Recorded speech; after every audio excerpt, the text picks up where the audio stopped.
The train was late.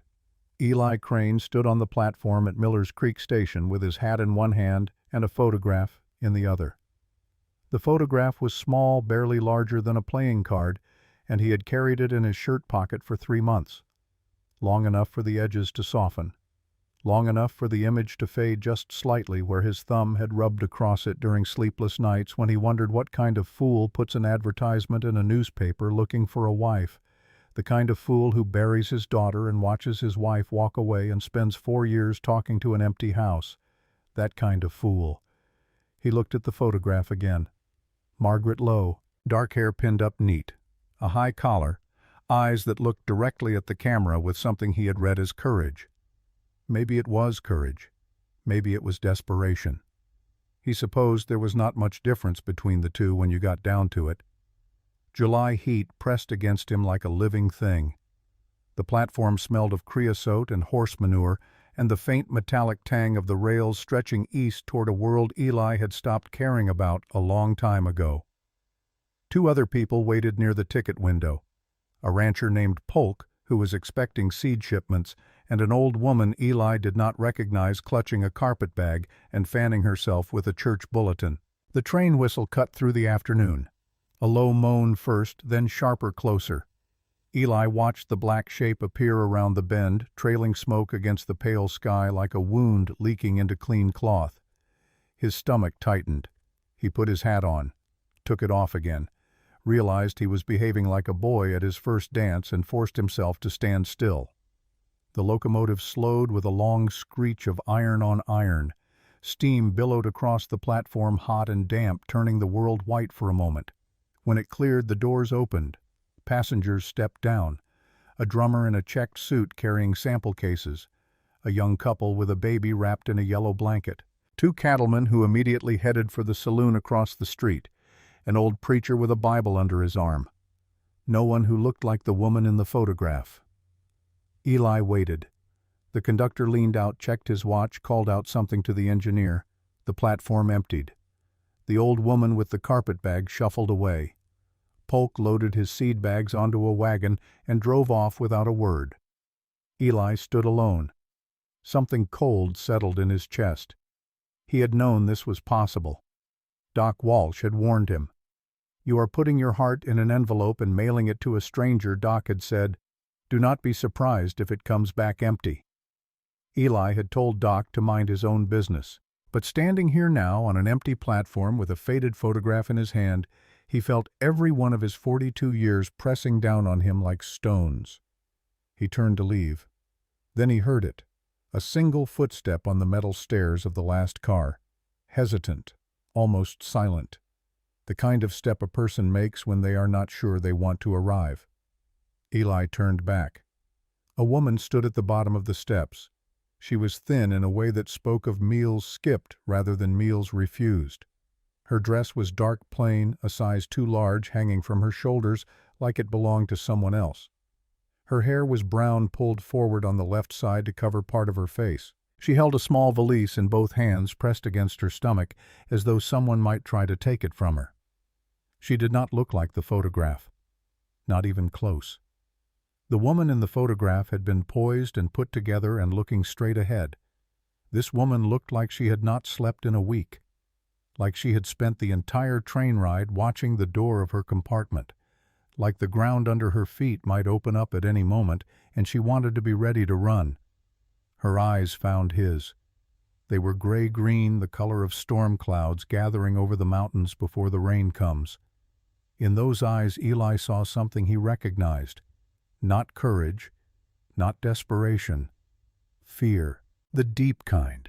The kind that lives in your bones so long you forget it is not a normal part of being alive. She took one step toward him, then stopped. "Mr. Crane." Her voice was barely above a whisper, as though speaking his name out loud might summon something she had been running from. Eli swallowed. "Margaret." She nodded, but her eyes told a different story. Her eyes said that was not her name. Her eyes said she was sorry. Her eyes said, "Please do not send me back."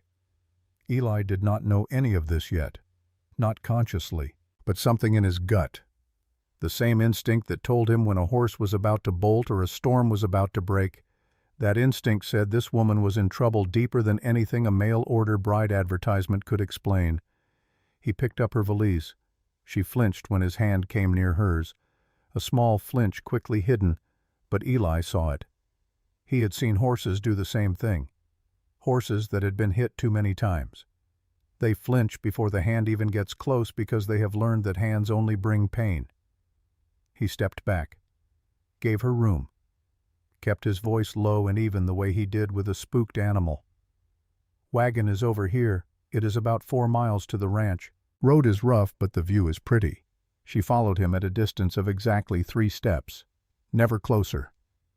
He loaded her valise into the wagon bed next to his supplies. When he offered his hand to help her climb up, she stared at it for a long moment, then pulled herself up, using the wheel spoke instead.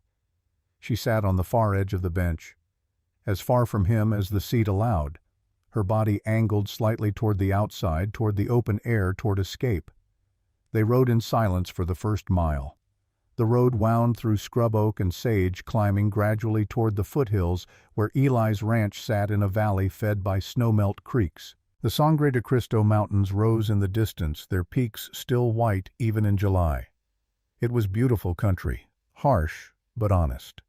The kind of land that did not pretend to be anything other than what it was. Eli glanced at his passenger.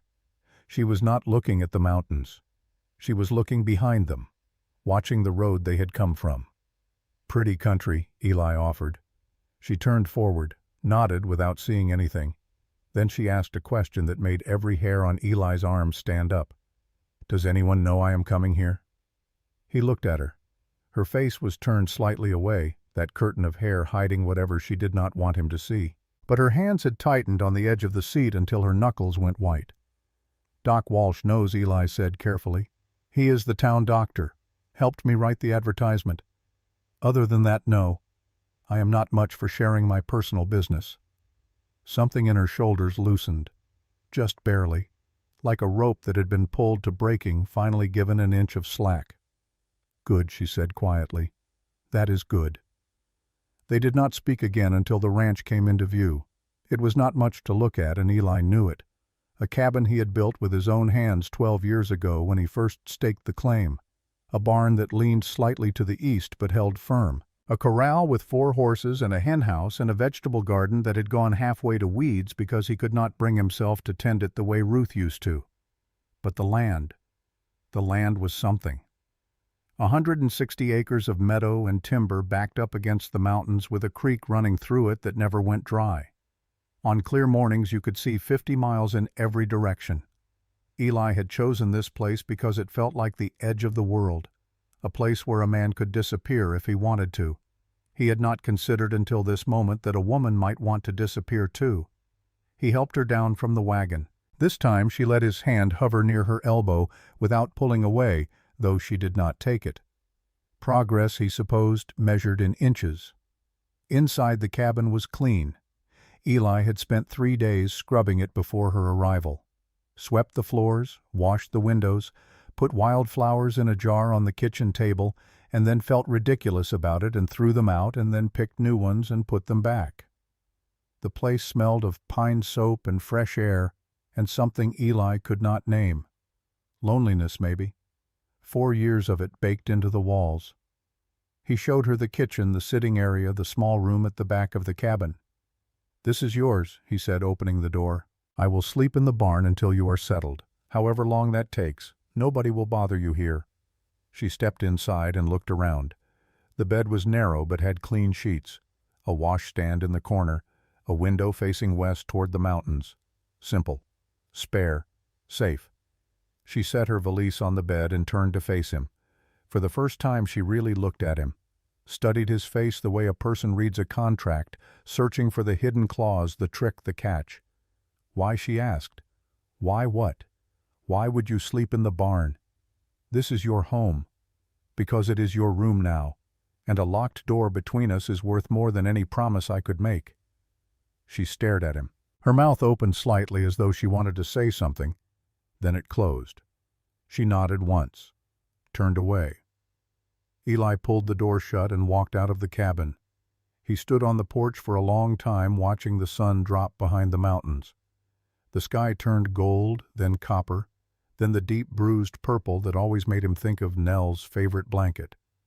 The one she had clutched in her small hands during those last 3 days when the fever took everything from him piece by piece. He pushed the thought away. He had gotten good at that over 4 years, pushing thoughts of Nell into the dark corners of his mind where they could not cut him. But they always came back, always found the cracks. He walked to the barn and settled into the hay. The horses shifted and breathed in the dark. Familiar sounds, sounds that had kept him company through 1,000 empty nights. From the cabin, through the thin walls and the summer air, he heard something that broke him open like an axe through dry wood. She was crying, not loud, not the kind of crying that wants to be heard, the kind that tries to stay hidden, muffled against a pillow or a fist or a folded arm, the kind of crying a person learns when they have been punished for making noise, when they have been taught that their pain is an inconvenience, when they have been told so many times that they have nothing to cry about that they start believing it and cry anyway because the body knows what the mind refuses to accept. Eli lay in the hay and listened.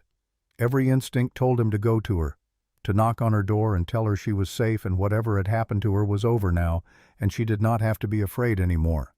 But he did not move, because he understood something about fear that most people never learn. You cannot talk someone out of it. You cannot fix it with words or promises or good intentions. Fear that deep does not respond to what people say. It responds only to what they do over time consistently without expectation. So Eli did the only thing he knew how to do. He got up quietly, walked to the cabin, pumped water from the well and heated it on the stove until it was warm, poured it into a tin cup, set the cup on the floor outside her door. Then he went back to the barn. In the morning the cup was empty. She was already awake when he came in at dawn, standing in the kitchen still in her dress from the day before, looking at the empty cup in her hands as though it were a letter written in a language she had almost forgotten. She did not say thank you. She did not look at him, but her hands were not shaking anymore. And when he sat down at the table she poured him coffee without being asked, set it in front of him. Their fingers did not touch, their eyes did not meet. But something passed between them in that small kitchen in the gray light of a Colorado morning, with the mountains watching through the window and the silence holding its breath. Something that felt like the first thread of a rope thrown across a canyon.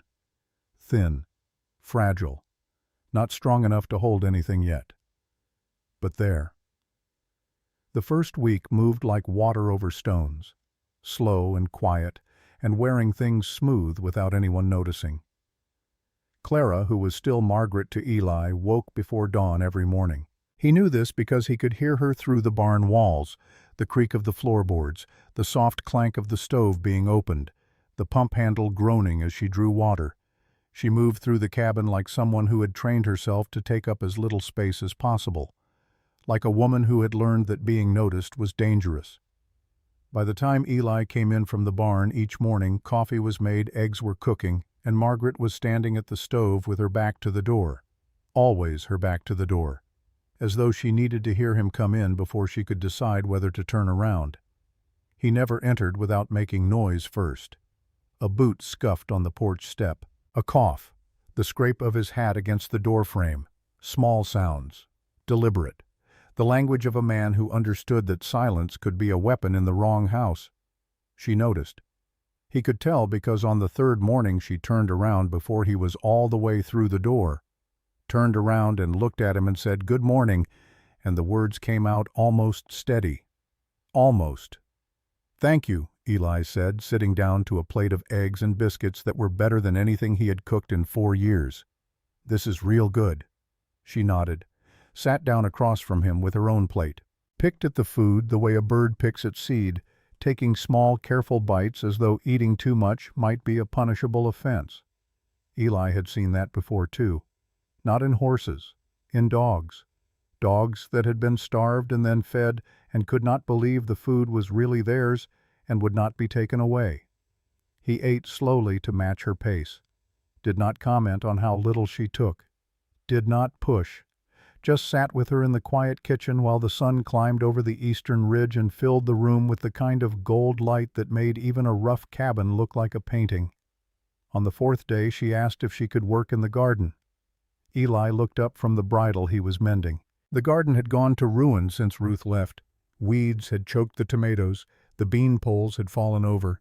The herb bed that Ruth had been so proud of was nothing but dry stalks and dust. "You do not have to earn your keep here," Eli said. "I am not earning anything." Her voice had an edge to it, the first edge he had heard. "I need something to do with my hands or I will lose my mind." He recognized that too, the need to work, the need to be useful. Not because someone demanded it, but because stillness left too much room for the thoughts to come. "Garden is yours," he said. "Tools are in the barn. There is a seed box on the shelf by the door if you want to start anything new." She was outside within minutes. Eli watched from the window as she knelt in the dirt and began pulling weeds with a focus that bordered on fury. Her hands moved fast and sure. She knew what she was doing. This was not a woman who had spent her whole life in parlors and drawing rooms. She had worked before, with her hands, with her body, and she was working now like someone trying to dig her way out of something that had nothing to do with soil. By the end of the week the garden was unrecognizable. Neat rows of turned earth, bean poles reset and strung with twine. The herb bed cleared and replanted with seeds she had found in the box. She had even built a small fence from scrap wood to keep the rabbits out. Eli had not asked her to do any of it. That evening she made dinner from the first things the garden yielded. Wild onions she had found near the creek, herbs that had survived the neglect, a roast chicken seasoned with rosemary that filled the cabin with a smell so familiar and so painful that Eli had to stop in the doorway and breathe through the tightness in his chest. Ruth used to cook with rosemary. It had been her favorite. And before Ruth it had been his mother. And before that it was just a smell that meant home and safety and the world making sense. He had not smelled it in 4 years. "You all right?" Margaret asked from the stove. "Fine." Eli cleared his throat, sat down, ate, said it was good because it was, did not explain why his eyes were wet because some things are not owed to a stranger, even a stranger who is starting to feel like something else. After dinner he reached for her plate to wash it. She reached for it at the same time. Their hands touched. Just fingertips. Just a fraction of a second. She pulled back like she had touched a hot stove. Her eyes went wide and her breath caught, and Eli saw something flash across her face that was not just surprise. It was memory. The body remembering what the mind was trying to forget. He held up both hands, palms open. "The way you show a horse you are carrying nothing." "I will clean up," he said quietly. "You cooked. That is how it works here. One person cooks, the other cleans.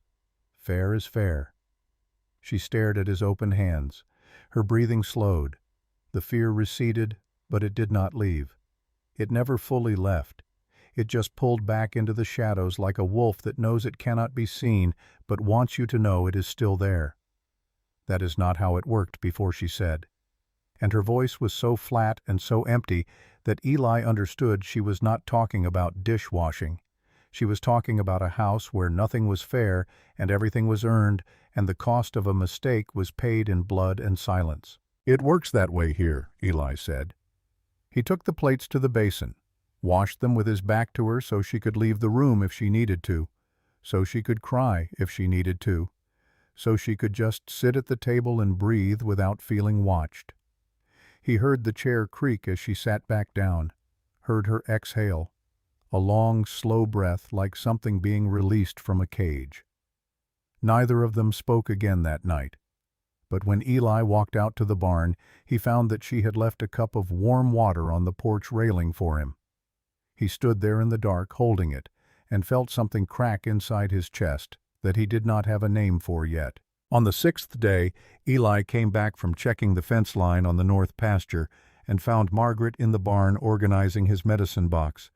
She had spread everything out on a hay bale and was sorting bottles and tins with the quick, precise movements of someone who knew exactly what each one was for.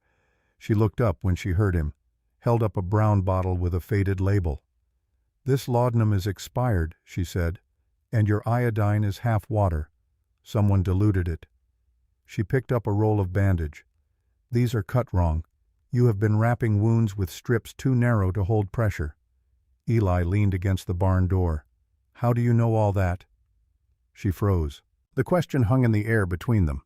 He watched her calculate, watched her decide how much truth to release and how much to keep locked away. "I learned," she said carefully. "From books." That was a lie. Eli knew it the way he knew when a horse was favoring a leg it claimed was fine. But he did not push. He had promised himself he would not push. Then something happened that pushed for him. She reached up to put a bottle back on the high shelf. Her sleeve slid up her forearm, and there, running from her wrist almost to her elbow, was a scar. Not a cut, a burn, long and deliberate and unmistakable. The kind of mark that does not come from an accident.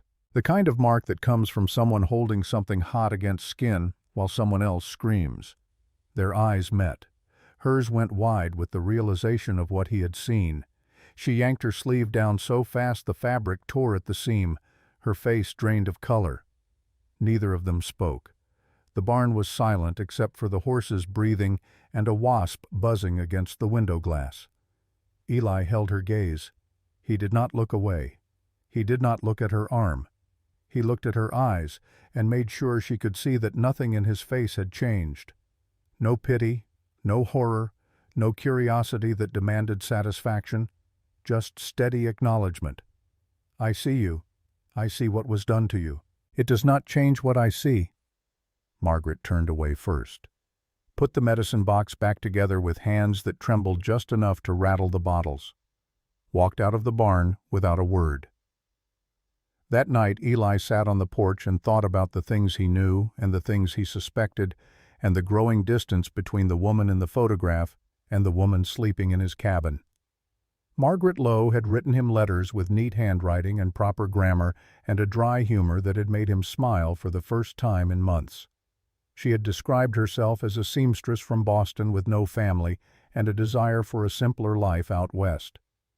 The woman in his cabin was not a seamstress. She had medical knowledge that went beyond books.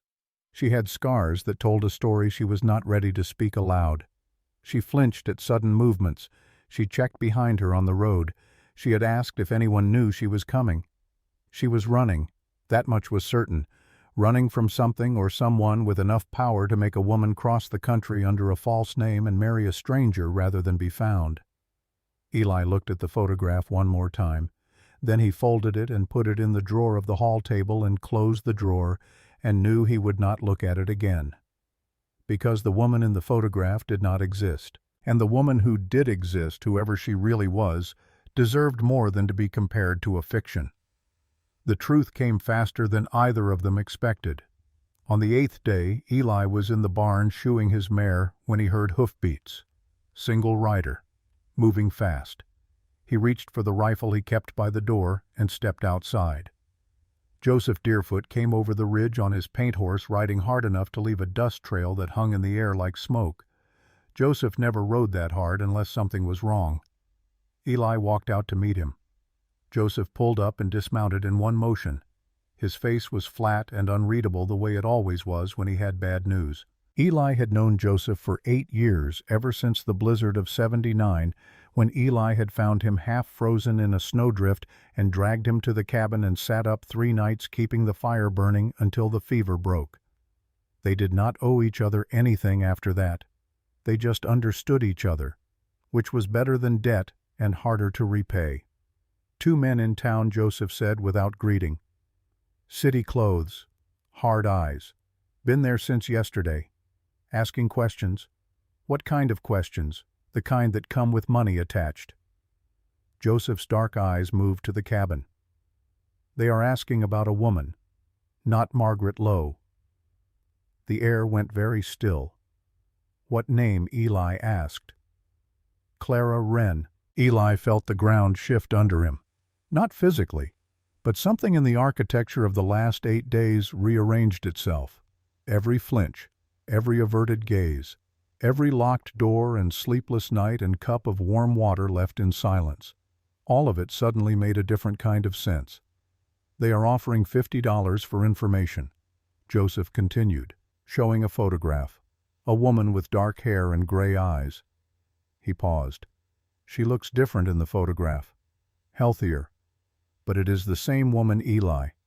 The one living in your cabin. Eli said nothing for a long moment. He looked at the mountains. He looked at the sky. He looked at the barn where his rifle leaned against the door frame and thought about how simple his life had been 1 week ago. How empty and how simple. "Who sent them?" he asked. "They say they work for her husband." Joseph watched Eli's face carefully. "A man named Thomas Gage. Rich. Powerful. They say the woman ran away, and her husband is worried about her safety." Her safety. Eli repeated the words like they tasted wrong. "That is what they say." Joseph's voice did not change, but his eyes said everything his mouth would not. "They do not look like men who worry about anyone's safety." Eli nodded slowly. "Stay close. I will be in the hills." Joseph swung back onto his horse. "Be careful with this one, Eli. These men have the look of dogs trained to bite. They will not stop because you ask them to." "Then I will not ask." Joseph studied him for a moment. Then the ghost of something that might have been a smile crossed his weathered face. He turned his horse and rode toward the high ground without another word. Within minutes he had vanished into the tree line as completely as if the mountain had swallowed him whole. Eli stood in the yard. The afternoon sun beat down on his shoulders. From inside the cabin he could hear Margaret Clara, whatever her name was, singing something low and quiet as she worked. She had started singing 2 days ago. Soft melodies she probably did not realize he could hear. It was the sound of a woman beginning to feel safe enough to make noise, beginning to believe that her voice would not bring punishment. He did not want to end that. God help him. He did not want to walk through that door and watch the fragile thing growing between them shatter like glass on stone. But those men were in town, asking questions, getting closer, and a lie, even a lie born from fear, could not protect her from what was coming. He went inside. She was at the table mending one of his shirts with neat, precise stitches. She looked up when he entered, and something in his face made her go still. The needle stopped mid-stitch. Her eyes searched his expression the way a sailor searches the horizon for storms. "What happened?" she asked. Eli pulled out the chair across from her and sat down. He did not reach for her, did not crowd her, just sat at the table the way he had every evening for the past week and looked at her with the same steady eyes that had never once demanded anything from her. "What is your name?" he asked. His voice was quiet. There was no anger in it, but there was a firmness that had not been there before. The firmness of a man who has spent 8 days being patient and has earned the right to a straight answer. She set down the needle. Her hands moved to her lap. She clasped them together so tightly he could see the tendons standing out under her skin. The silence stretched. Outside, a hawk called. One of the horses stamped in the corral. The clock on the mantel ticked like a slow heartbeat, counting down to something neither of them could take back. "Clara," she said. The word came out like a stone dropped into deep water, quiet but heavy, sinking through the air between them until it reached the bottom where truth lives. Clara Wren. Eli nodded. He had known, and hearing it confirmed still felt like a door closing on a room he could never enter again. The room where Margaret Lowe existed. The room where this was simple. "Tell me," he said. She looked down at her hands, at the scars she usually hid, at the fingers that had healed crooked because they had been broken and never set properly. She took a breath that shook on the way in and steadied on the way out.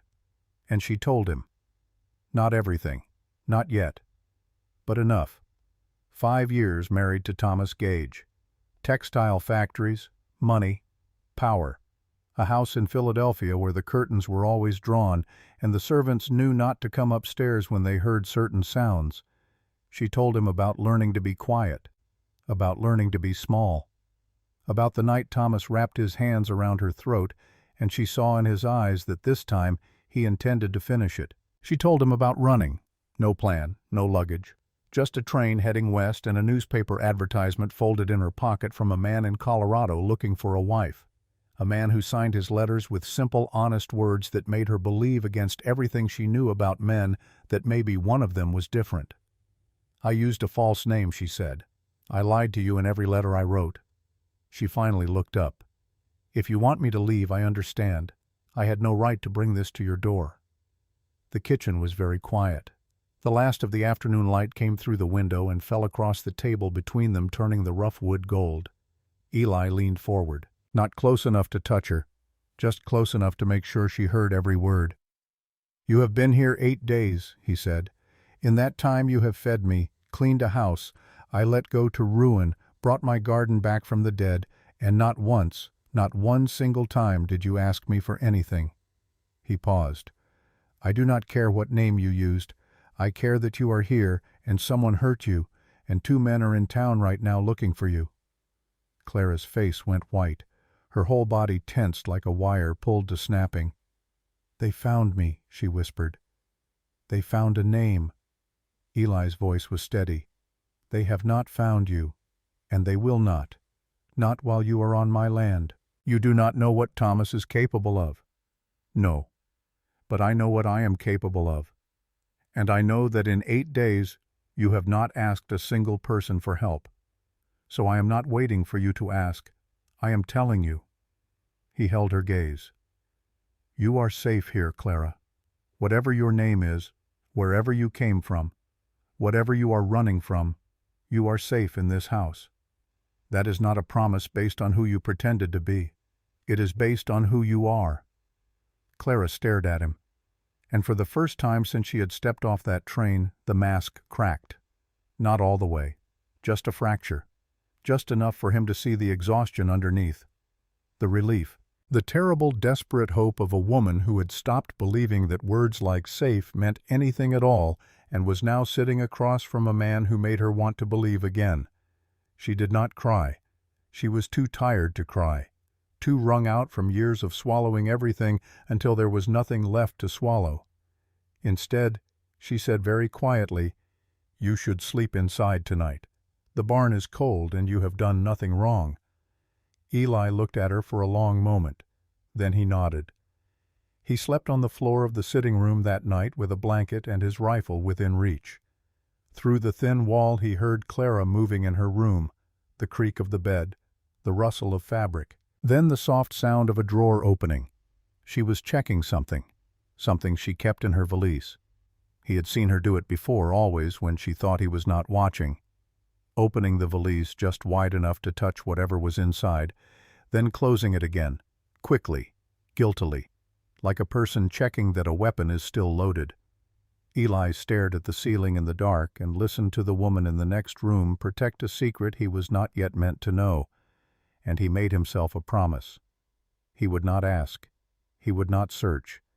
He would not pry open the locked places inside her until she was ready to unlock them herself. But he would stand between her and whatever was coming, with everything he had, with everything he was. Outside, the Colorado wind moved through the valley like a whispered prayer. The mountains stood watch in the dark, and somewhere to the east, moving closer with every passing hour, 2 men with city clothes and hard eyes slept in a boarding house in Miller's Creek, waiting for morning, waiting for orders, waiting to collect a woman who did not belong to them and deliver her back to a man who believed she did. The storm was coming. Eli could feel it the way he felt weather in his bones. But for tonight, the cabin was warm. The door was locked. The rifle was close. And for the first time in 8 days, Clara Wren slept without crying. Something changed after the truth came out. Not dramatically. Not the way it happens in stories where a single confession tears down every wall at once. It changed the way seasons change in the mountains. Slowly. In small shifts you only notice when you look back and realize the snow is gone, and you cannot remember the exact morning it melted. Clara stopped hiding. Not all at once. She still flinched when Eli moved too fast, still slept with the door locked and the pistol he had given her under the pillow, still checked the road behind them every time they rode to the creek for water. But she stopped pretending, stopped performing the role of a woman with nothing to fear. And in the space that opened up when the performance ended, something real began to grow. She told him she was a nurse, not all at once. in pieces, the way a person feeds a fire one stick at a time, watching to see if it catches before adding more. Before Thomas, she said one morning while they sat on the porch watching the sun come up, "I worked at a hospital in Philadelphia. 12-hour shifts, broken bones fevers, men who came in from the factories with hands crushed in the machines." She paused. "I was good at it." "Why did you stop?" "I met a man who said I did not have to work so hard, that he would take care of me." Clara's mouth twisted into something that was not quite a smile. Funny how the most dangerous promises sound exactly like the things you have always wanted to hear. Eli said nothing. He had learned that Clara talked more when he did not fill the silence, when he just sat beside her and let the words come at their own pace, like water finding its own path downhill. "First year I made excuses for him," she continued. "He was tired. He was stressed. He did not mean it. Second year I stopped making excuses and started making myself smaller, quieter. If I could just be perfect enough, I thought he would stop." She looked down at her hands. "Third year I realized there was no perfect enough. There was only less visible, less present, less alive." She held up her left hand. The ring finger was slightly crooked, bent at an angle that nature did not intend. "He broke this because I served dinner 5 minutes late." She said it the way a person comments on the weather. Factual, detached, as though the pain belonged to someone else now, someone she had left behind on a train platform in Philadelphia. Eli's hands tightened on the porch railing. He did not speak because the words forming in his throat were not the kind a man says in front of a woman he respects. They were the kind a man says before he does something he cannot take back. So he breathed, counted the fence posts along the north pasture, let the anger settle into the deep place where he kept it locked alongside his grief. "What made you finally run?" he asked when he could trust his voice again. "He tried to kill me." She said it plain. No tremor, no drama. The flatness of it was worse than any scream. "Last month he came home from a business dinner. I said something. I still do not know what. Maybe I looked at him wrong. Maybe I breathed too loudly." She shrugged. "He beat me until I could not stand. Then he put his hands around my throat and squeezed, and I looked in his eyes, and I knew. This was not a lesson. This was not punishment. He was going to kill me right there in our bedroom on our wedding sheets." The morning was very quiet. A meadowlark sang somewhere in the field. The horses moved in the corral with the lazy rhythm of animals who do not know what cruelty is. "The maid walked in," Clara said. "A girl named Ada who makes $2 a week." She screamed and Thomas let go. Not because he was sorry, because he had an audience. She exhaled slowly. "I owe my life to a girl who ironed shirts for a living. And you ran. That night. No bag, no plan. Just the clothes on my back and the money I had hidden inside a book Thomas never read, because Thomas does not read anything that does not have his name in it." She paused. "And one other thing." Eli waited. But Clara shook her head. "Not yet. I will tell you, but not yet." He nodded. "Let it be." The secret in the valise could wait. Everything could wait. Because right now, in this moment, Clara was sitting beside him in the morning light, telling him the truth, and that was more than anyone had given him in 4 years. The days settled into a rhythm. Not comfortable exactly, but familiar. Eli worked the ranch. Clara worked the garden and the kitchen and the medicine box she had reorganized with a precision that confirmed everything Eli suspected about her training. She was not someone who had learned from books. She was someone who had held wounds closed with her bare hands, who had counted pulses and measured doses and made decisions in the space between one heartbeat and the next that determined whether someone lived or died. She was extraordinary, and she had no idea. "Thomas told me I was stupid," she said one afternoon while she bandaged a cut on Eli's hand from a fence nail. "Said I had no skills, no talent, nothing to offer anyone." She pulled the bandage tight. "Said I should be grateful he kept me around at all." Eli looked at his hand. The bandage was perfect. Clean, firm, not too tight. Professional. "Thomas was a damn fool," he said. Clara looked up. Something flickered in her gray-green eyes. Surprise, maybe. Or the distant echo of a woman who used to believe in herself before someone spent 5 years dismantling that belief brick by brick. You keep saying things like that, because they keep being true. She finished the bandage and held his hand a moment longer than necessary, then let go, turned away. But not before Eli saw the corner of her mouth lift. Not a smile, not yet. The ghost of one. The memory of what smiling used to feel like before it became another thing that could be punished. In the evenings they sat on the porch and watched the sky change. Clara asked questions about the ranch, about the mountains, about the names of the birds that sang in the pine trees at dusk. Eli answered, sometimes briefly, sometimes at length. It depended on the question, and on how much of himself he was willing to excavate on any given night. On the 12th evening, Clara asked about Nell. She had seen the closed door at the end of the hall, had walked past it every day without asking, had noticed the way Eli's eyes avoided it, the way a tongue avoids a broken tooth. She had waited. 12 days of waiting. And now she asked, not by demanding the story, but by approaching it sideways the way you approach a wounded animal. The doctor mentioned you had a daughter. Eli's hands went still on the piece of leather he was working. The evening light was fading and the first stars were appearing over the eastern ridge. A coyote called somewhere in the hills. Another answered, the lonely sound of creatures looking for each other in the dark. Nell, he said. How old was she? 6. He kept his eyes on the leather. Diphtheria came through the winter of '83. She was gone in 3 days. Clara was quiet. She did not say she was sorry.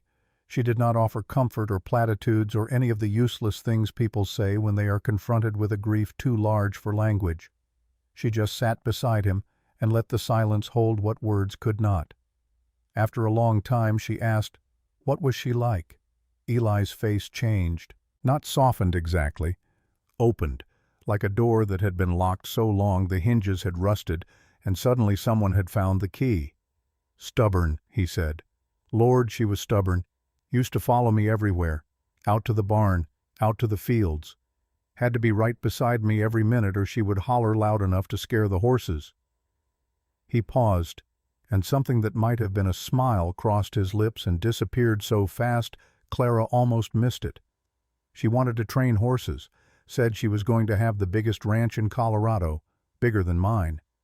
She told me that every single day, like she was afraid I might forget. She sounds wonderful. She was the best thing I ever did.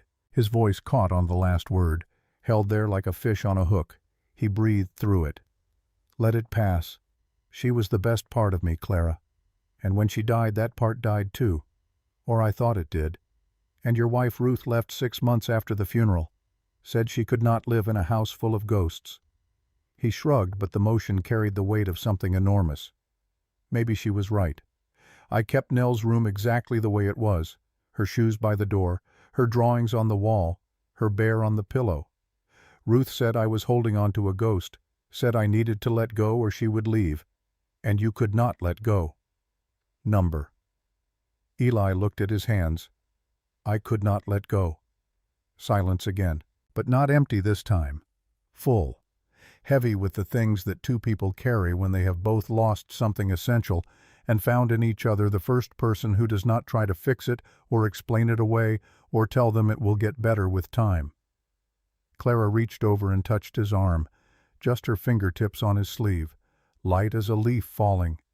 He did not flinch. He did not pull away. He let her hand rest there and felt the warmth of it through the fabric and thought about how long it had been since anyone had touched him without wanting something in return. She would be proud of you, Clara said quietly. What you are doing for me. Taking in a stranger. Putting yourself in danger for someone you do not even know. That is not nothing, Eli. That is the kind of man a daughter would be proud of. Eli could not speak. His throat had closed around something sharp and bright and too big to swallow.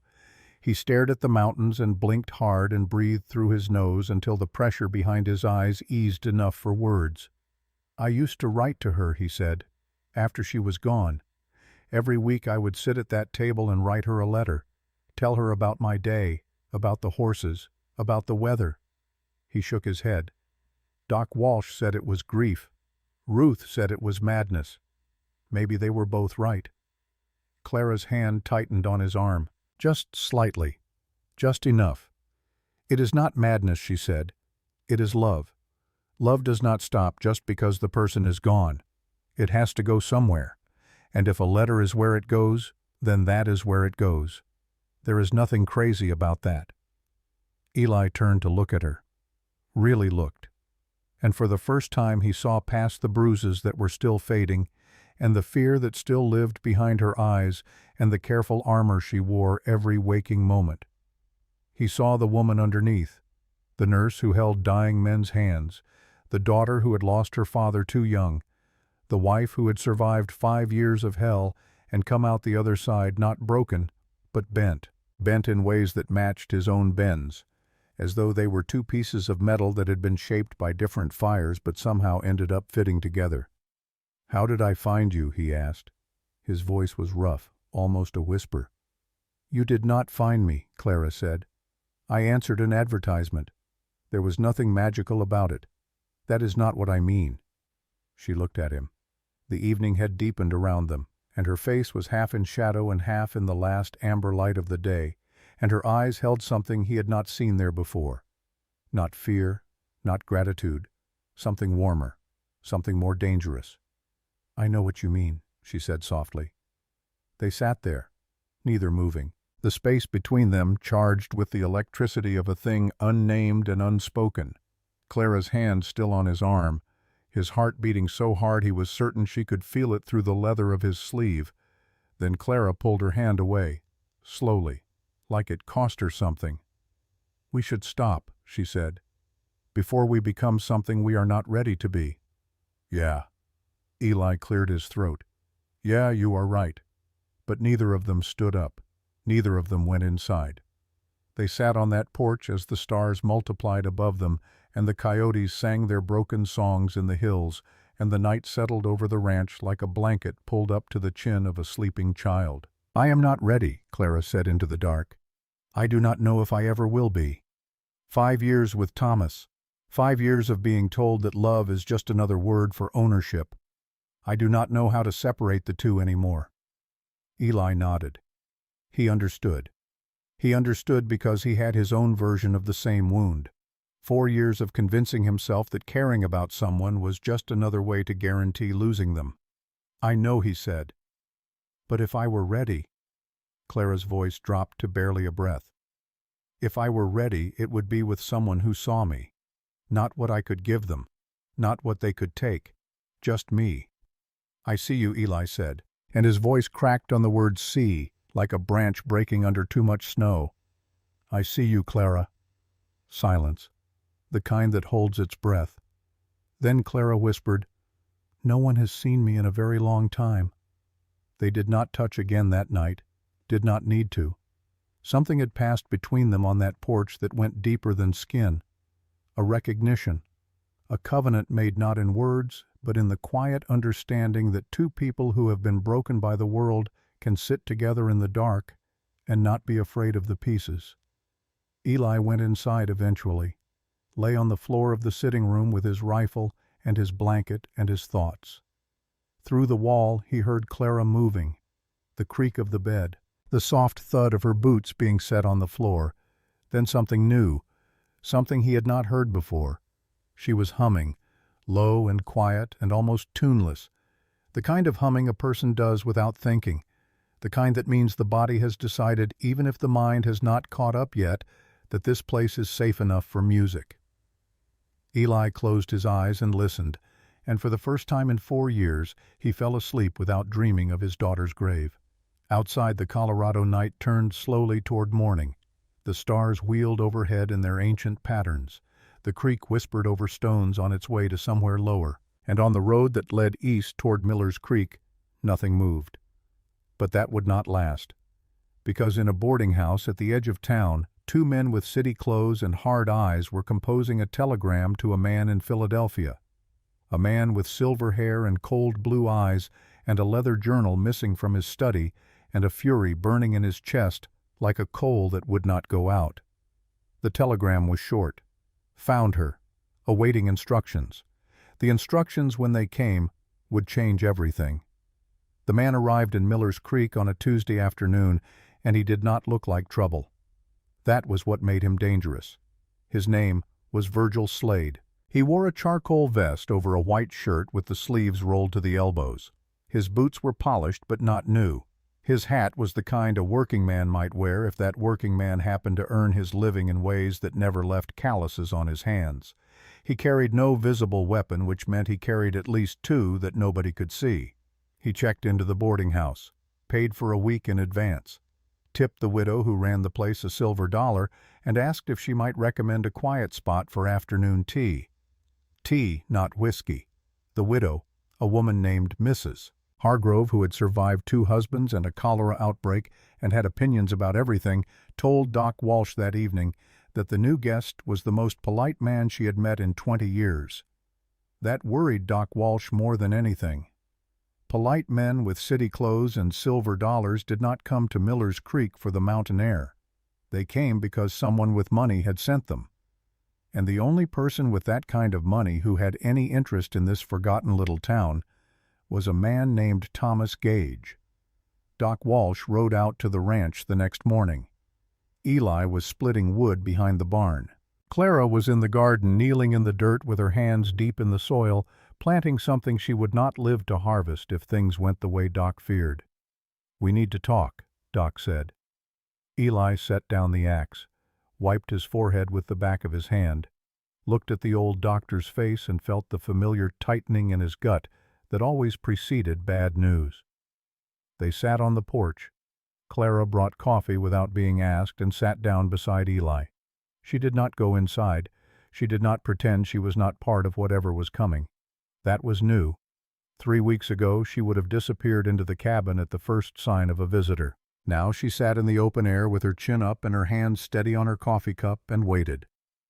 "There is a man at the boarding house," Doc said. "Calls himself Virgil Slade. Says he is a surveyor for a railroad company looking at routes through the pass." He sipped his coffee. "He is not a surveyor." "How do you know?" "Because I have been a doctor for 35 years, and I know what a man looks like when he is studying a town for weaknesses instead of rail grades." Doc Walsh set down his cup. "He has been there 2 days, has not looked at a single map, but he has talked to every person in town, asks questions the way a fisherman casts a line. Gentle, patient, lets the other person do the talking. What kind of questions about you, Eli? About the ranch? About whether you live alone?" Doc Walsh paused and looked at Clara. "About whether anyone new has come to town recently." Clara's coffee cup stopped halfway to her lips. She set it down carefully. The steadiness in her hands was deliberate now, controlled. The steadiness of a woman who has had years of practice keeping her body calm while her mind screams. "He is not Pinkerton," she said quietly. Doc Walsh raised an eyebrow. "The 2 men who came before, they were blunt, obvious. They asked about me by name and offered money. That is how Pinkertons work. They are hammers." Clara's voice was clinical, detached, the voice of a woman analyzing a threat the way a surgeon examines a wound. "This man is different. Thomas sends the hammers first. When they fail, he sends a scalpel." Eli looked at her. "You know this man?" "Not him specifically, but I know what he is." Clara met his eyes. "Thomas has used men like this before. Fixers. The kind who do not raise their voice or draw a weapon unless every other option has failed. They find what you care about and they use it against you. They do not threaten. They suggest. They imply. They make you understand what will happen without ever saying it out loud so that nothing can be traced back to them." The porch was quiet. A horsefly buzzed against the railing. In the garden, a sparrow hopped between the rows Clara had planted, pecking at seeds with cheerful ignorance of the darkness gathering around the woman who had put them in the ground. "What do you want to do?" Eli asked her. Clara was silent for a moment. Then she said, "I want to know what he knows, and I want him to know that I am not hiding." That caught both men off guard. Doc Walsh opened his mouth and closed it. Eli turned to look at her fully. "You want to go to town," he said. It was not a question. "I want to stop running." Clara's jaw tightened. "I have been running for 2 months. Running from Thomas. Running from his men. Running from my own name. I came here under a lie because I was too afraid to exist as myself." She stood and walked to the edge of the porch. "I am done with that. If this man is here for me, let him see me. Let him report back that I am not cowering in a cabin waiting to be collected like lost property." Clara Doc Walsh began. She turned. The morning sun hit her face, and Eli saw something there he had not seen before. Not fear, not defiance. Clarity. The terrible calm of a person who has reached the far side of fear and found solid ground on the other side. "I spent 5 years being invisible," she said. "Invisible kept me alive, but it also kept me dead." She looked at Eli. "I am not asking for permission. I am telling you. I am going to town. I am going to walk through that main street with my head up and my real name on my lips. And if Virgil Slade or Thomas Gage or God himself has a problem with that, they can take it up with me directly." Eli studied her for a long time. Then he stood and reached for his hat. "Then I am going with you," he said. "And that is not up for discussion either." They rode into Miller's Creek at midday. The town baked under the July sun. Heat shimmered off the dirt street and turned the buildings wavy at their edges like a painting left out in the rain. 3 horses stood tied outside the saloon. A dog slept in the shade of the general store awning. Mrs. Hargrove swept her boarding-house porch with the focused energy of a woman who believes that cleanliness is the first defense against chaos. Eli dismounted outside the general store. Clara dismounted beside him. She smoothed her dress, pushed her hair back from her face. Both sides. No curtain, no hiding. The scar on her temple where Thomas had split the skin with his ring was visible now, faded to pink but unmistakable. She walked into the general store with Eli half a step behind her, bought flour, sugar, salt, a tin of coffee, and a spool of thread, spoke to the shopkeeper by name, smiled, made conversation, existed loudly and deliberately in a space where she could be seen. Eli watched the street through the window. On the third pass of his gaze he found what he was looking for. Virgil Slade sat in a chair outside the boarding house, a cup and saucer balanced on his knee, watching the general store with the patient attention of a cat watching a mouse hole. He did not look surprised to see Clara. He did not look alarmed. He looked satisfied. The way a man looks when a theory he has been testing is finally confirmed. Their eyes met through the glass. Eli and Virgil. 2 men taking the measure of each other across 50 yards of dust and summer heat. Virgil raised his cup in a small salute. The gesture was almost friendly, almost respectful, and completely terrifying in its calm. Clara finished her shopping. They loaded the supplies onto the horses. And then Clara did something that made Eli's blood go cold and his heart swell with something he could not name. She crossed the street, walked directly to the boarding-house porch, stood at the bottom of the steps, and looked up at Virgil Slade with the same gray-green eyes that had once watched her husband's hands close around her throat. "Mr. Slade," she said. Her voice carried clear and steady in the still air. Virgil set down his cup, stood slowly, removed his hat in a gesture of courtesy that was either genuine or the most convincing performance Eli had ever seen. "Ma'am, I do not believe we have been introduced." "We have not. My name is Clara Wren." She let the name hang in the air like a flag planted on contested ground. "I understand you have been asking about me." Something shifted behind Virgil's eyes. Surprise, perhaps? Or recalculation? He had expected to be the hunter. He had not expected the prey to walk up to him in broad daylight and introduce herself. "Mrs. Gage," he said softly, "your husband has been very worried about you. My name is Clara Wren. I was Clara Wren before I married Thomas Gage, and I am Clara Wren now that I have left him." She did not blink. "If Thomas is worried about anything, it is not my well-being." Virgil studied her. His eyes moved across her face with the careful attention of a man reading a document for hidden clauses. They paused on the scar at her temple, on the slight crook of her finger. On the way she held herself straight and tall, but with a tension in her shoulders that spoke of years of bracing for impact. Whatever he saw there, it gave him pause. A flicker of something crossed his face. Not compassion exactly. Recognition, perhaps. The recognition of a professional who has seen enough of the world to know the difference between a woman who has left her husband and a woman who has escaped him. "Mrs. Wren," he said, and the correction of the name was small but deliberate. "I am simply here to facilitate communication between you and Mr. Gage. He wishes to resolve this matter peacefully. There is nothing to resolve. I left. It is resolved. Mr. Gage does not see it that way. Mr. Gage does not see many things, including the inside of a courtroom, which is where he will end up if he does not leave me alone." Virgil's eyebrows rose, just slightly. "That is a bold statement. It is a true one." Clara reached into the pocket of her dress and pulled out a single sheet of paper. She unfolded it and held it up long enough for Virgil to read the first 3 lines. Names, dates, dollar amounts.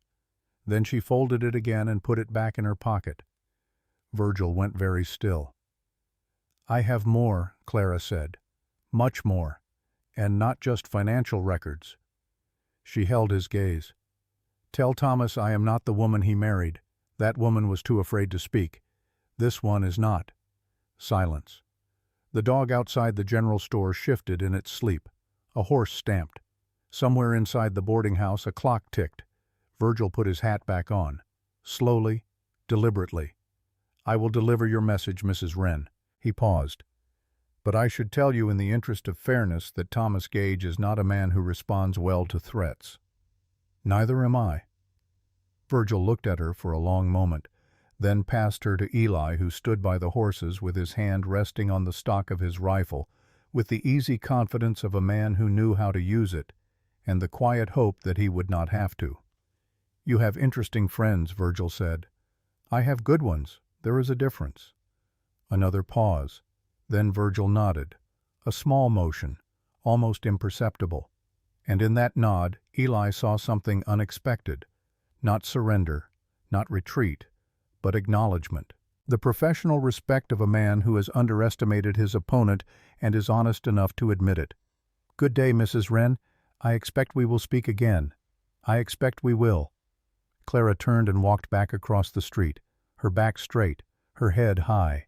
The afternoon sun on her face and the eyes of every person in Miller's Creek watching her through their windows, because word travels fast in a small town, and by now everyone knew that the woman living at Eli Crane's ranch had just walked up to a man sent by her violent husband and told him to go to hell, with the calm precision of a woman ordering supplies at the general store.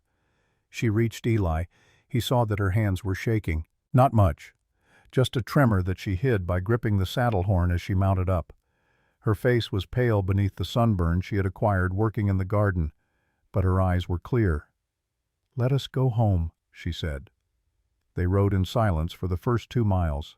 The road climbed through sage and juniper, and the air smelled of pine and warm earth and the particular sweetness of wildflowers that only bloom in Colorado summers.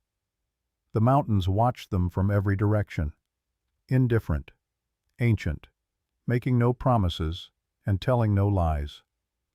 "That was either the bravest thing I have ever seen," Eli said finally, "or the most reckless." Clara was quiet for a moment. Then she said, "When I was married to Thomas, I had a dream. The same dream every night. I dreamed I was invisible, not a metaphor, actually invisible.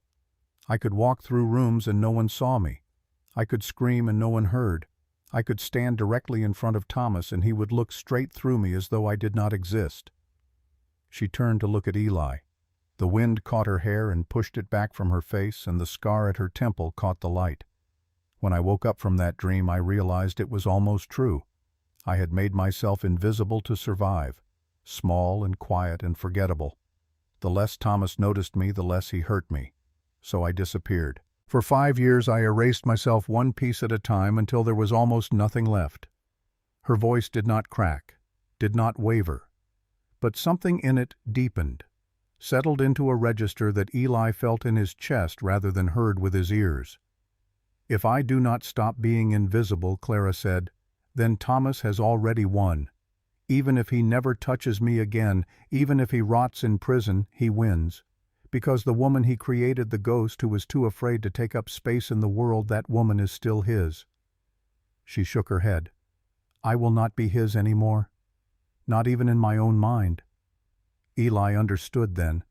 The walk across the street, the confrontation with Virgil. It was not strategy. It was not even courage. It was resurrection. Clara Wren standing in the sunlight and declaring to the world and to herself that she existed, that she was real, that 5 years of being erased had not destroyed her completely. He reached across the space between their horses and took her hand. She let him, their fingers interlaced, rough against scarred, his hand steady, hers still trembling. But the trembling was not fear anymore. It was the vibration of something coming back to life, the hum of a wire pulled taut and finally released. They rode the rest of the way home hand in hand, not speaking, not needing to. The mountains kept watch. The road stretched out before them, and behind them, growing smaller with every mile, the town of Miller's Creek sat in its valley holding its breath. Because everyone knew. The widow at the boarding house, the shopkeeper, the men in the saloon who had watched through the window, even the dog sleeping in the shade. Everyone knew that what had happened on that street was not an ending. It was a beginning, and beginnings in this part of the world had a way of catching fire. That night Eli sat at the kitchen table cleaning his rifle while Clara read by the lamp. Neither spoke.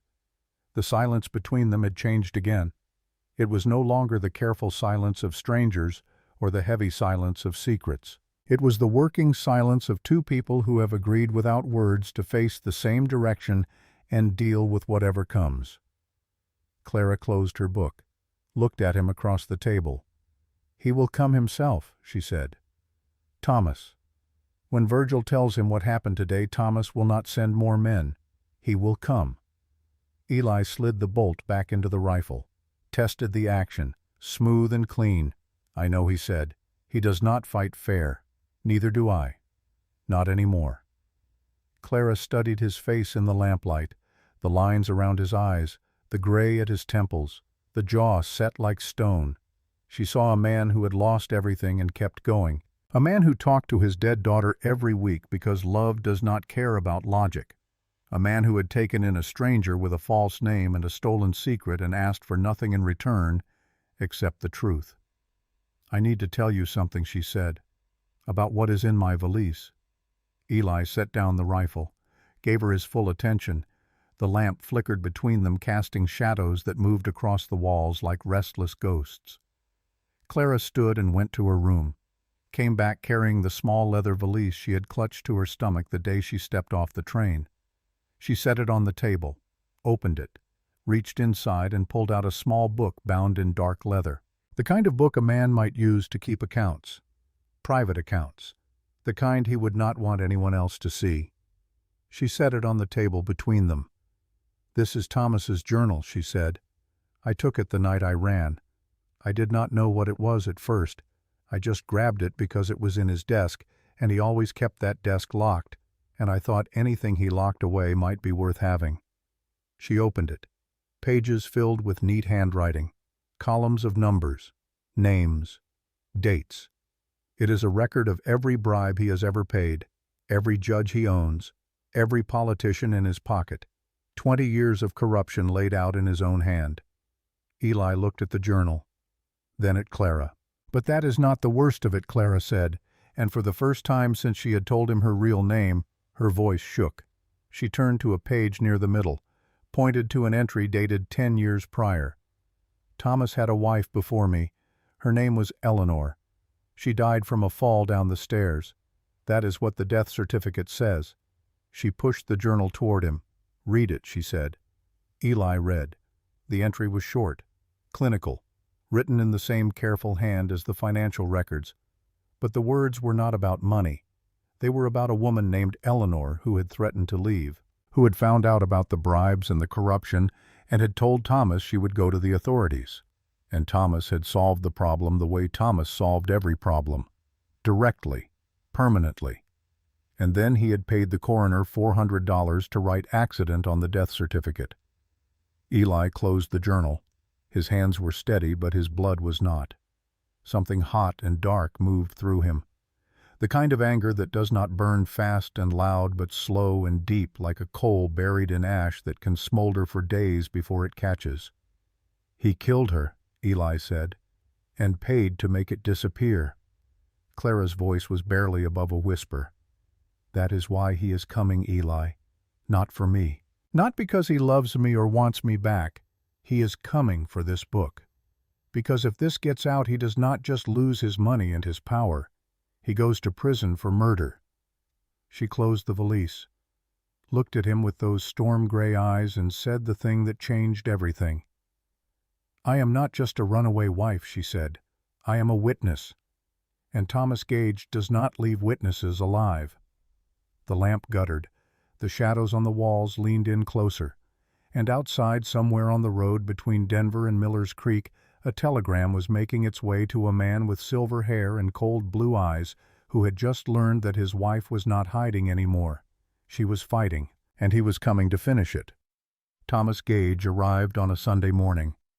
The church bell in Miller's Creek was still ringing when his carriage crested the eastern ridge, black and polished and utterly wrong against the brown dust and wild sage of the Colorado landscape. Like a coffin rolling through a garden. Eli saw the dust cloud from the porch where he had been sitting since before dawn with his rifle across his knees and a cup of coffee going cold beside him. He had not slept. Neither had Clara. They had spent the night at the kitchen table with the journal between them and the lamp burning low, talking through every possibility and preparing for each one the way soldiers prepare for a battle they know is coming but cannot predict. Joseph had sent word the previous evening. One carriage. No riders. He comes alone. That was what worried Eli most. Thomas Gage had sent Pinkertons first, then a fixer. Now he came alone.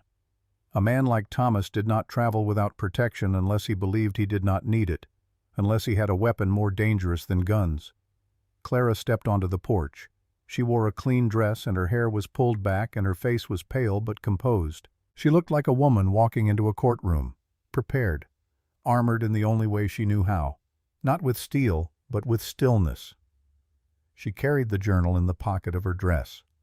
Eli could see the shape of it against the fabric, their entire defense in a book small enough to fit in a woman's hand. The carriage stopped at the gate. A driver in a black coat climbed down and opened the door. Thomas Gage stepped out into the Colorado morning like a man stepping onto a stage he owned. He was exactly what Eli expected, and nothing like what Eli expected. Tall, silver-haired, impeccably dressed in a suit that cost more than everything Eli owned combined. His face was handsome in the way that statues are handsome, carved and symmetrical and completely without warmth. His blue eyes moved across the ranch with the evaluating gaze of a man calculating the price of everything he saw and finding it beneath him. But there was something else. Something that photographs and descriptions could not convey. A quality in the way Thomas carried himself. The absolute certainty of a man who had never in his life been told no and meant it, who had never walked into a room without owning it, who looked at the world and saw inventory. His eyes found Clara. Eli watched something happen to Thomas's face that was more disturbing than anger. It was tenderness. A smile that reached his eyes and softened his features and made him look for one terrible moment like a man who genuinely loved the woman standing on the porch. A man who had been worried sick and was now flooded with relief at finding her safe. "Clara," he said, and his voice was warm, concerned.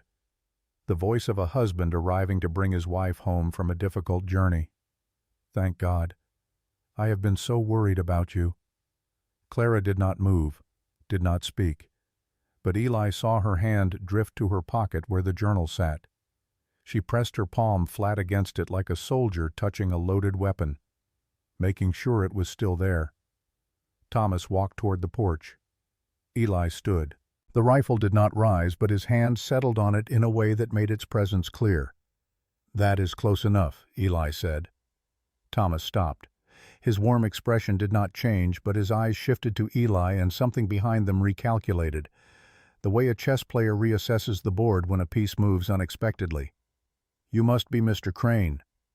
Thomas's voice remained pleasant, conversational.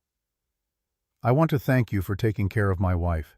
She can be impulsive and I have been terribly worried. But I am here now and we can sort this out." "There is nothing to sort out." Clara's voice came from behind Eli. "Steady, clear. I am not going back with you, Thomas." Thomas tilted his head. The gesture was almost gentle. "Darling, I know things have been difficult. I know I have not been the husband you deserved. But I have changed.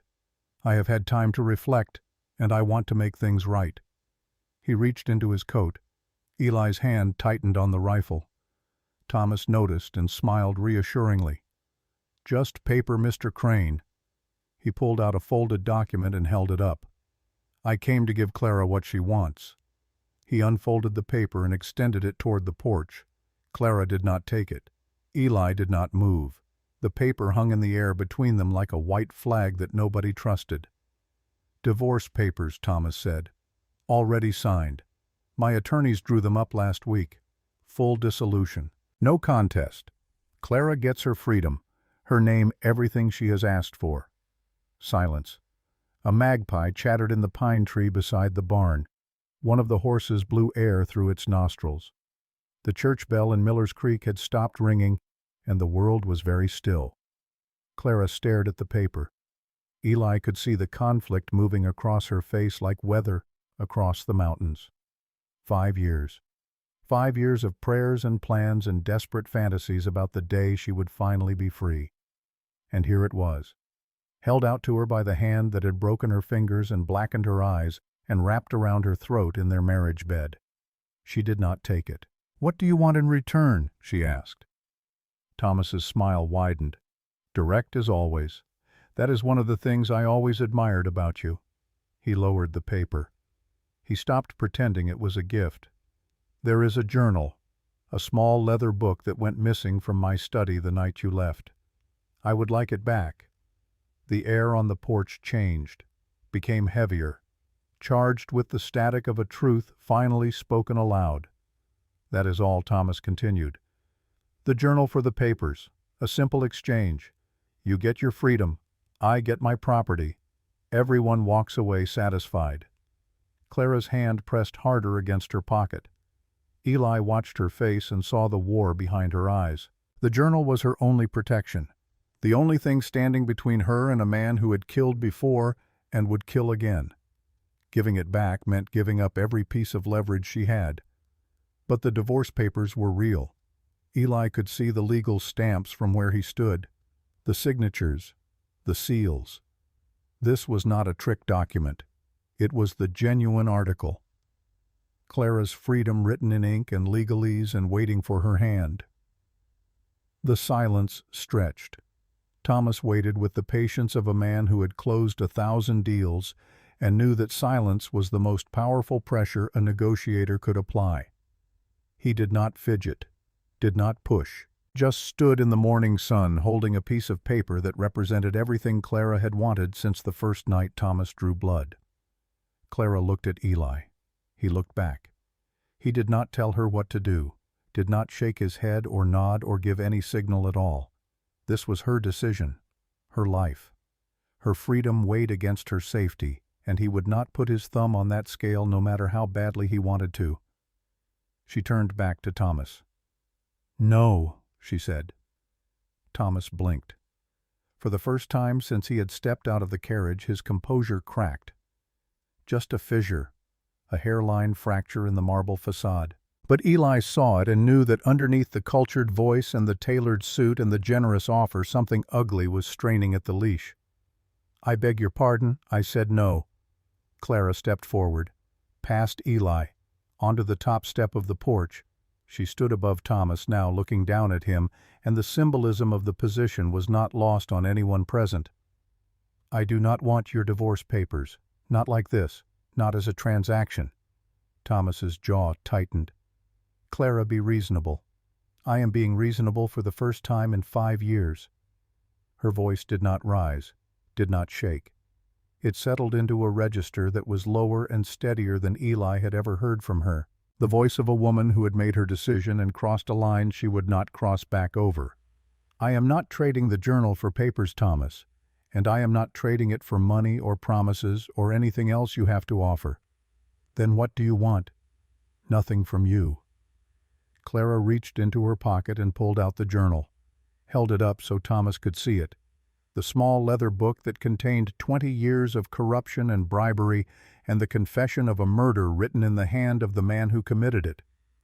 Thomas's eyes locked onto the journal. His face changed. The warmth dissolved. The tenderness evaporated. What remained was the real Thomas Gage, the Thomas that Clara knew, the one who lived behind the mask. Cold. Calculating. A predator who had momentarily disguised himself as a benefactor and now saw no further use for the costume. "Be very careful, Clara," he said quietly.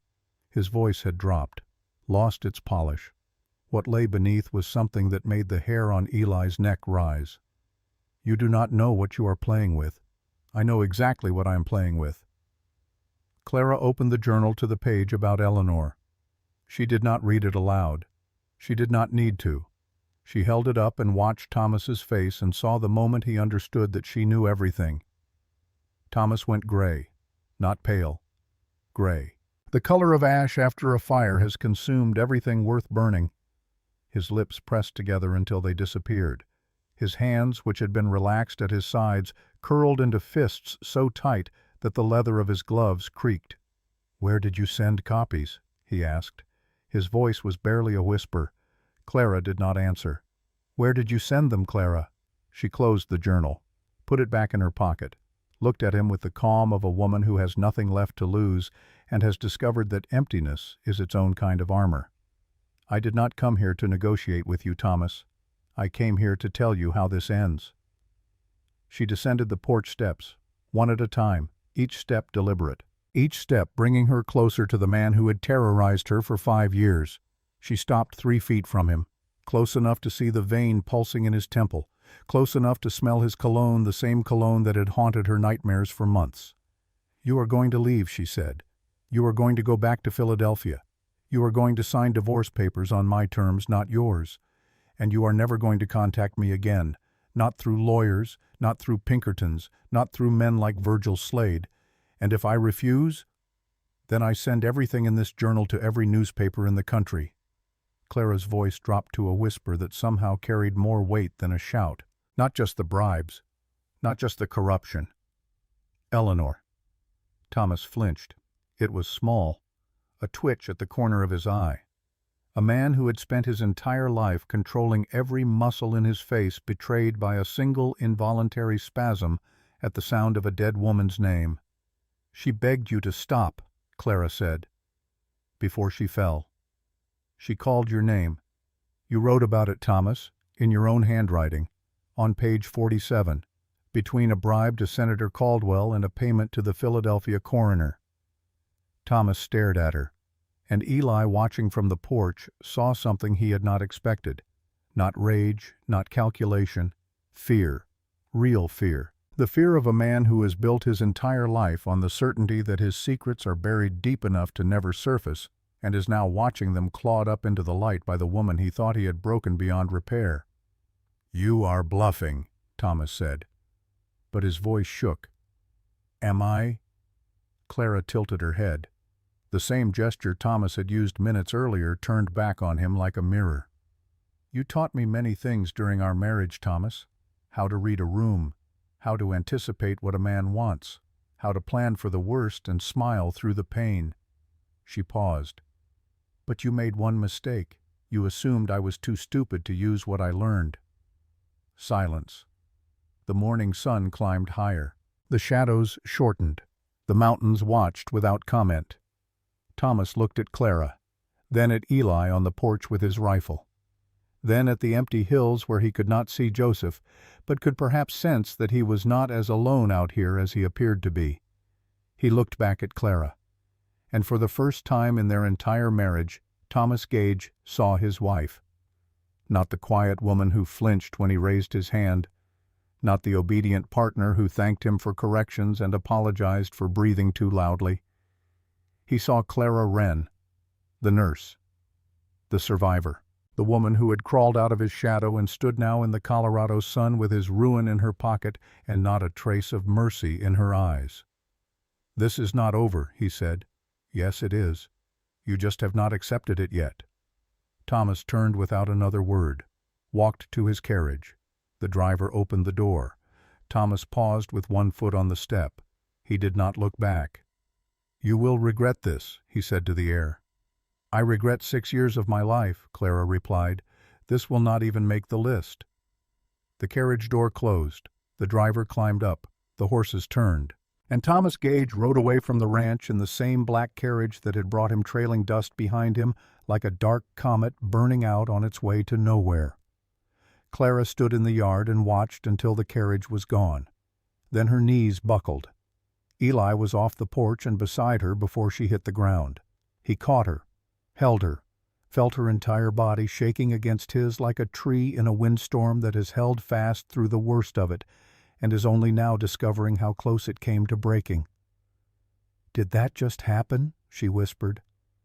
"It happened. I was so scared I thought I was going to be sick." "You did not look scared. You looked like a woman who just won a war." Clara pressed her face against his chest. A sound escaped her. Half laugh, half sob, whole and broken at the same time. "He is going to come back," she said. "That was not surrender. That was retreat. There is a difference. I know. So what do we do now? We prepare." Eli held her tighter. "And we do not do it alone." He looked over her shoulder at the hills. Somewhere up there Joseph was watching. Somewhere in town Doc Walsh was listening. Somewhere in a boarding house Virgil Slade was sitting with a cup of tea and a decision of his own to make. The board had shifted, the pieces were moving, and the game Thomas Gage thought he was playing had just changed into something he did not recognize, because he had come to collect a broken woman and found a fortress instead. They came 3 days after Thomas left. Joseph saw them first. He rode down from the hills at dawn, his horse lathered and blowing hard, and said one word: "Riders." "How many?" Eli asked. 4. Virgil Slade leading, 3 men behind him I have not seen before. Armed, moving fast on the main road. Clara was already on the porch. She had heard Joseph's horse and come out with the pistol in her hand, and her jaw set in that way Eli had learned meant she was terrified, and had decided to be terrified standing up rather than hiding on her knees. Eli grabbed his rifle, told Clara to stay at the cabin. She did not argue this time. She just looked at him with those steady eyes and said, "Come back," the same way she had said it the first time, like a prayer dressed up as a statement. Eli and Joseph rode hard toward the main road that led to the ranch. They expected to meet Virgil and his men somewhere along the narrow trail that wound through the foothills. They expected a fight. What they found instead stopped them both dead. The road was blocked, not by fallen trees or landslide or any act of nature, by people. Doc Walsh stood in the center of the road with his medical bag at his feet and his old Army revolver on his hip. Beside him was the blacksmith, a man named Garrett, who stood 6'4" and held a sledgehammer across his shoulders like it weighed nothing. Mrs. Hargrove was there with a shotgun that looked older than she was, standing beside the shopkeeper and his teenage son. The widow from the boarding house. The bartender from the saloon. 2 ranchers from the valley whose names Eli barely knew. A woman who ran the laundry. An old miner who had not spoken to anyone in months. 14 people. Maybe 15, standing in the road in the early morning light with whatever weapons they owned or could carry, blocking the only path to Eli Crane's ranch. Eli pulled up his horse, stared. Doc Walsh looked up at him and shrugged. "Word got around," he said. "Small town." Eli could not speak. His throat had closed around something too large for words. The hoofbeats came from around the bend. Virgil Slade rode into view first, sitting tall on a gray horse, his vest buttoned and his hat pulled low against the morning sun. Behind him rode 3 men. Hard men.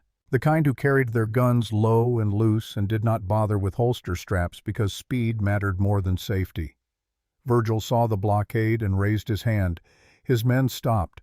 The horses stamped and blew, and the dust settled around them like a curtain falling on a stage. Nobody moved. Virgil looked at the line of townspeople, at the blacksmith with his hammer, at the old doctor with his army revolver, at Mrs. Hargrove, 70 years old and holding a shotgun with the calm competence of a woman who had buried 2 husbands and was not particularly worried about burying anyone else. He looked at Eli on horseback with his rifle, at Joseph beside him, silent as stone. Then he looked past all of them up the road toward the ranch he could not see, but knew was there, toward the woman he had been sent to collect. Something moved across Virgil Slade's face. It was not defeat. It was not fear. It was the slow, heavy recognition of a man looking at a mirror he had been avoiding for a long time. A man who had spent his entire career on one side of a line and was now seeing in the faces of 15 ordinary people standing in a dirt road with rusty weapons and no training and absolutely no intention of moving exactly what that line looked like from the other side. He turned to his men. "We are done here," he said. The man nearest him, a thick-necked rider with a scar across his chin, frowned. "Boss Gage is paying us to—" "I said we are done." Virgil's voice did not rise, did not sharpen, but something in it closed like a door being locked from the inside. "Whatever Thomas Gage is paying, it is not enough for this." He looked at Doc Walsh, held the old doctor's gaze for a long moment. Then he tipped his hat, a small gesture, the kind a man makes when he is acknowledging something he does not have words for. He turned his horse. His men hesitated, looked at each other, then followed. They rode back down the road the way they had come. Nobody fired, nobody shouted, nobody chased them. The townspeople watched until the riders disappeared around the bend. Then the silence broke. Garrett the blacksmith lowered his hammer. Mrs. Hargrove uncocked her shotgun with a click that sounded like a period at the end of a sentence. Doc Walsh picked up his medical bag and dusted off his trousers. Eli dismounted. He walked to Doc Walsh and stood in front of him and could not find a single word equal to what he was feeling. Doc Walsh looked at him with tired, kind eyes. "You would have done the same for any of us," he said. "That is why we are here." Eli nodded. That was all he could manage. He rode home and found Clara on the porch where he had left her. She was standing with the pistol still in her hand and tears running down her face because she had heard the silence. No gunfire, no screaming, just silence. And silence for the first time in her life meant safety instead of the space before a storm. "What happened?" she whispered. "The town happened," Eli said. He took the pistol gently from her hand, set it on the railing, pulled her close. "They stood up for you, Clara. People who do not even know your last name stood in a road with pitchforks and old shotguns because they decided you were worth protecting." Clara pressed her face against his chest. Her shoulders shook. "I have never had that," she said. "People choosing me. Not once in my entire life." "You have it now," Eli said into her hair, "and it is not going anywhere." 2 weeks passed and Thomas did not return. The silence should have been a comfort. It was not. It sat over the ranch like a held breath, like the terrible stillness that comes before a thunderclap when the air goes heavy and green and every living thing knows that something is about to break. Clara stopped sleeping again. Eli would hear her pacing in her room at night, the floorboards creaking in a rhythm he had memorized. 5 steps to the window. Pause. 5 steps back to the bed. Pause. 5 steps to the window again. She was watching the road, counting the hours, waiting for the sound of hooves or wheels or gunfire or whatever form Thomas's revenge would take when it finally arrived. "He is planning something," she said one morning. She stood at the kitchen window with her coffee untouched and her eyes fixed on the eastern ridge. Thomas does not accept defeat. He does not walk away. He regroups. He recalculates. He finds the angle you did not protect, and he drives a knife into it. "Maybe he is scared," Eli said. Thomas does not get scared. He gets patient. And patient Thomas is the most dangerous Thomas of all. Eli crossed to her, took the coffee cup from her hands because she had been holding it so long it had gone cold, and she had not noticed. He set it on the counter and took her hands in his. They were ice. Even in the July heat, her fingers felt like winter. "Clara, look at me." She looked. Her gray-green eyes were ringed with shadows. The color had left her face. She looked the way she had looked the day she stepped off the train. Hunted, hollowed out, disappearing. "You are letting him win," Eli said gently. "Not out there. In here." He touched her temple with one rough finger. "You faced him down. You stood in front of him and told him the truth, and he blinked first. That happened. That is real. Do not let the waiting take it away from you." Clara closed her eyes, leaned her forehead against his hand, stayed there, breathing. "I am so tired," she whispered, "tired of being afraid, tired of waiting for the next terrible thing. Even when Thomas was not hitting me, I was waiting for him to hit me. Every quiet moment was just the space between storms. And now I am free, and I am still waiting, still bracing. I do not know how to stop." Eli pulled her close. She let him. Her arms went around his waist, and she pressed her face against his chest, and they stood in the kitchen in the morning light, two people holding each other up the way tent poles hold up canvas. Remove one and the whole structure falls. "You stop by choosing to live anyway," Eli said into her hair. "You stop by planting a garden and cooking a meal and sitting on a porch and watching the sun go down. You do all the ordinary things and you keep doing them until the fear runs out of places to hide. Is that what you did after Nell Num? I did the opposite. I stopped doing everything, stopped living, stopped caring, let the garden die and the house go dark and the world shrink down to the distance between the barn and the cabin." He paused. "I am not telling you what I did. I am telling you what I should have done." Clara pulled back and looked at him. Her eyes were wet, but she was not crying. She had moved past crying into something deeper, something quieter. "Teach me," she said. "Teach me how to live in a house where nobody is going to hurt me, because I have forgotten how, and I need someone to show me." Eli kissed her forehead. "Come on," he said. "I have something to show you." He led her down the hall to the closed door at the end. Nell's room. The door he had not opened in 4 years.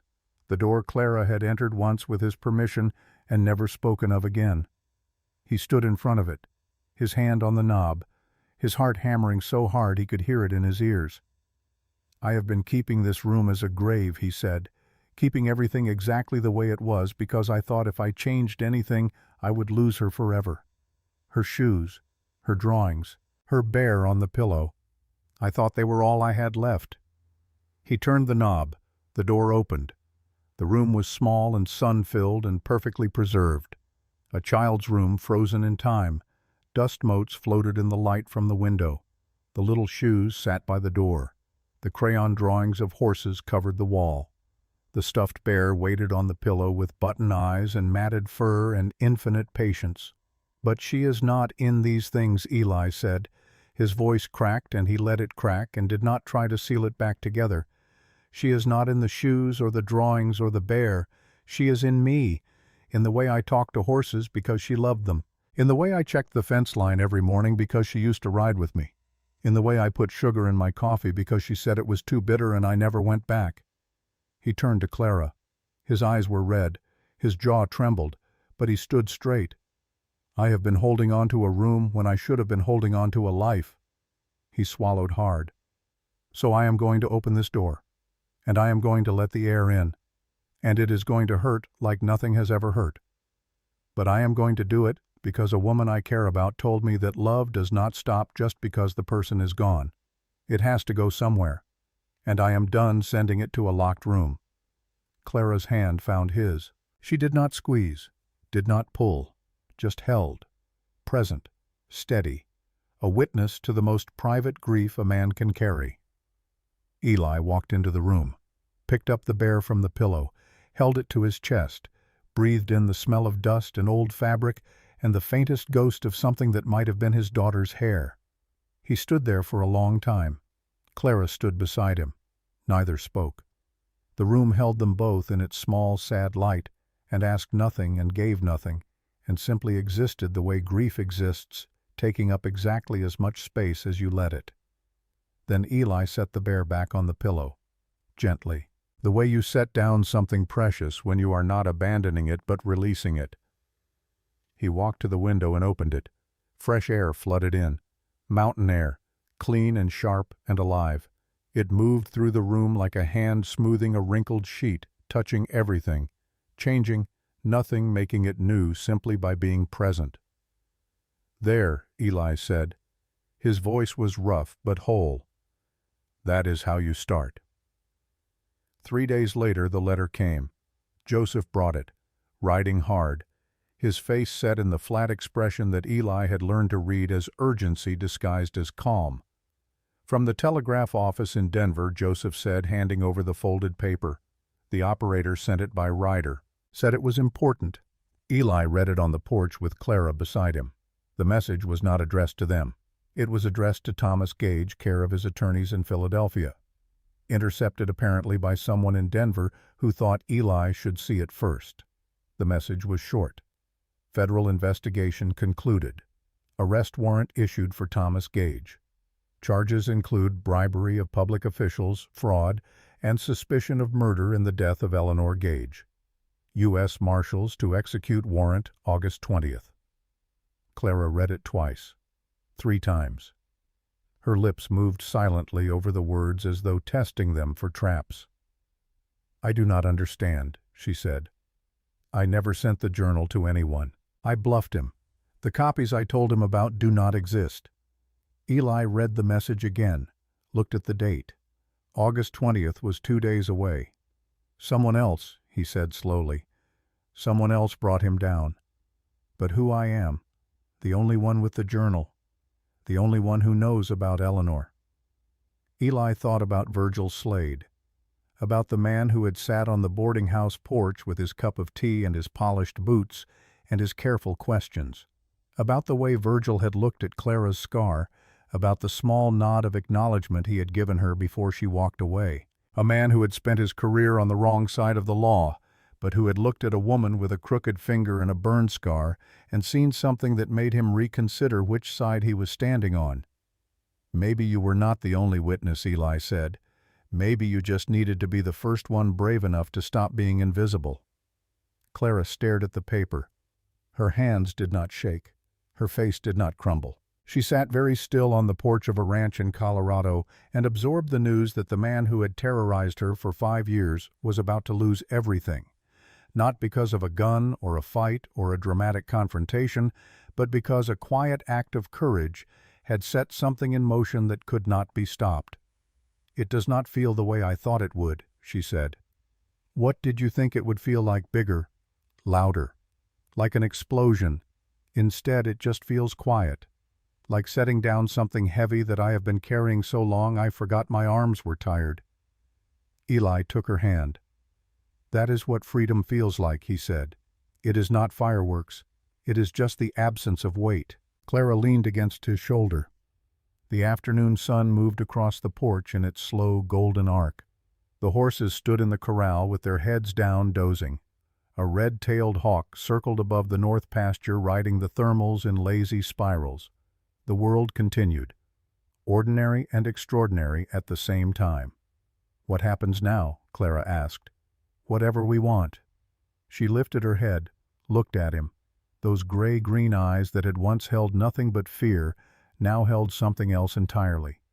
Something that looked like the first morning after a long illness when you open your eyes and realize the fever has broken and the world is still there waiting for you. "I came here with a false name and a stolen book and a lie in every letter I wrote to you," she said. "I am not the woman you sent for." "No," Eli said. "You are not." She flinched, just barely. "You are better," he said. "Margaret Lowe was a fiction, a name on a piece of paper. Clara Wren is the woman who planted my garden and opened my daughter's room and stood 3 feet from a monster and did not blink." He took her face in his hands. "I did not send for you, but you are what I needed." Clara's eyes filled. She let them fill. Did not turn away. Did not hide. Let the tears come down her face in the open air where anyone could see, because she was done being invisible, and done being ashamed, and done believing that vulnerability was a weakness rather than the bravest thing a person could be. "I love you," she said. "Not because you saved me, because you saw me, the real me, the scared, broken, lying me, and you stayed." Eli kissed her, soft, slow, the kind of kiss that does not demand or take or prove anything, the kind that simply says, "I am here and I am not leaving, and that is not a promise I am making because you asked for it. It is a promise I am making because I cannot imagine doing anything else." When they parted, Clara whispered, "I want to stay, then stay, not as a mail-order bride, not as a woman hiding from her husband. As Clara. Just Clara. Just Clara is more than enough." She smiled. It was small and fragile and imperfect, and it was the most beautiful thing Eli Crane had seen since his daughter's face. That evening Clara made cornbread. She did not ask if Eli liked it. She did not explain why she chose it. She just stood at the stove and mixed the batter and poured it into the cast-iron skillet and put it in the oven while the kitchen filled with a smell that Eli had not encountered in 4 years. Nell's favorite. He sat at the table and watched the light change through the window, gold to amber to the deep violet of a Colorado dusk. Clara hummed while she cooked, a tune without a name, the sound a woman makes when she has stopped listening for footsteps behind her and started listening to her own voice instead. When the cornbread came out of the oven, she cut 2 pieces and set them on the table, sat across from him, their knees almost touching under the small table. Eli looked at the cornbread, at Clara, at the kitchen that had been a tomb for 4 years and was now warm and alive and filled with the smell of something that meant home. He picked up his piece, took a bite, closed his eyes. It was perfect. Outside the cabin, the Colorado night settled over the valley like a benediction. The stars came out one by one, and then all at once, the way they do in mountain country, where the air is thin and the darkness is deep, and the sky holds more light than the ground could ever contain. The mountains stood where they had always stood. The creek ran where it had always run. The wind moved through the pines with the same whispered patience it had carried for 10,000 years. Nothing had changed.